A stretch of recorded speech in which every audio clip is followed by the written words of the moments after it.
The year is 1973. It was a dark November evening in Memphis, Tennessee, the music capital of the United States, surrendered to a freezing torrential rain and icy winds. On an unlit, desolate highway just outside the city, a young woman wept desperately inside an old, rusty car pulled over to the side. Her name was Sarah. She was a young mother, exhausted and drained, trying to raise her little girl alone after losing her husband in an unexpected accident.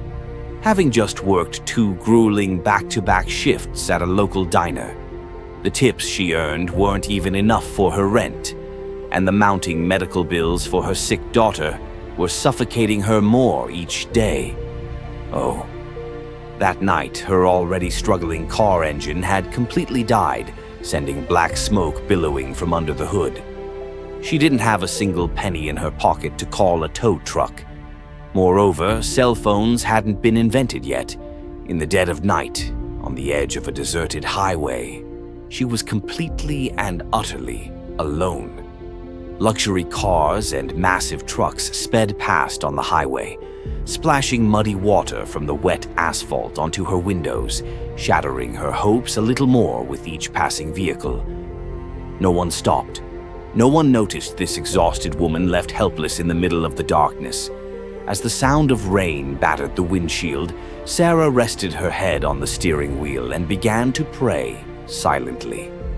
Please, please let someone see me. Please, let someone help me. I have a little girl with a fever waiting for me at home. Right at that moment, a blinding, massive beam of light appeared in her rearview mirror. A black, custom-built, gleaming, massive limousine, looking almost like a royal carriage, slowed down. Unlike all the other cars, it chose to stop. The limousine parked right behind Sarah's broken-down car, its hazard lights blinking. While Sarah tried to process what was happening in fear, anxiety, and shock, the back door of the limousine slowly opened. The man who stepped out wore a flawlessly tailored, handcrafted, incredibly expensive suit. The limo driver frantically opened an umbrella, trying to shield the man from the rain. But the man gently pushed the umbrella away and began walking in the freezing downpour, completely ignoring the muddy puddles. As he approached, the dim yellow light of the street lamp illuminated his face. Sarah held her breath. Her heart began to pound as if it would burst from her chest. She would recognize that face, that legendary hair, and that unmistakable smile anywhere in the world. The person standing before her was none other than the biggest star on the planet, the undisputed king of rock and roll, the legendary Elvis Presley. Elvis smiled with that famous, heartwarming, sincere Southern drawl. "Looks like you're in a bit of trouble, ma'am. Can I help you?" Sarah was practically frozen, the words caught in her throat. You're Elvis," she stammered, tears streaming down her cheeks. The smile on Elvis's face grew even more tender, even more human. "Right now, I'm just a regular guy passing by who knows a little bit about engines," he said. With hands worth millions of dollars, he opened the hood of the rusty car in the freezing cold, inspected it, and realized the engine was completely burnt out. "Oh," he turned to his driver. "This car isn't going anywhere. We can't leave the lady out here all alone in this cold and dark." Even though his bodyguards and driver protested, "Elvis, please get back inside. You're soaked. You're going to get sick. It's not safe for you to stand out here." Elvis didn't even hear them. He opened the door with his own hands and, with unparalleled chivalry, invited Sarah into his limousine. Just think about it. The most famous, wealthiest, most untouchable legend in the world, always surrounded by bodyguards and fans, had seated an ordinary, impoverished waitress, shivering, drenched in rain, and smelling of diner frying oil, onto the plush leather seats of his own luxury limousine. He sat beside her, draped his blanket over her shoulders, and offered her hot coffee from a thermos. Throughout the ride, Elvis didn't say a single word about his own grandeur, his sold-out stadium concerts, his gold records, or his Hollywood movies. On the contrary, he gave all his attention, compassion, and heart to Sarah. "Tell me," he said softly, "a broken-down car on the side of the road can't be the only reason for this deep, exhausted sorrow in your eyes." Faced with Elvis's sincere, non-judgmental, warm voice, Sarah poured out all the pain she had been harboring for years.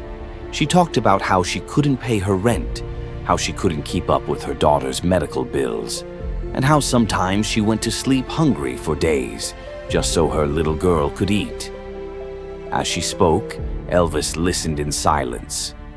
The king's eyes filled with tears, because even though he was at the pinnacle of a billion-dollar empire, he never forgot where he came from. He was born in a tiny makeshift shack with a tin roof in Tupelo, Mississippi. He remembered what poverty, hunger, desperation, and an unpaid house bill meant. He remembered the helplessness in his mother Gladys's eyes. The stage lights and fame had never blinded his poor but compassionate heart. Elvis instructed his driver to safely drop Sarah off at her home. Before she got out of the car, he held her hand, secretly slipped all the cash he had in his pockets into her purse, and looking deeply into her eyes, said, "Don't worry. Dark nights always end in daylight. May God bless you and your little angel." Before fading away into the night, Sarah slept peacefully, holding her little girl tight, believing she had just experienced the greatest miracle in the world.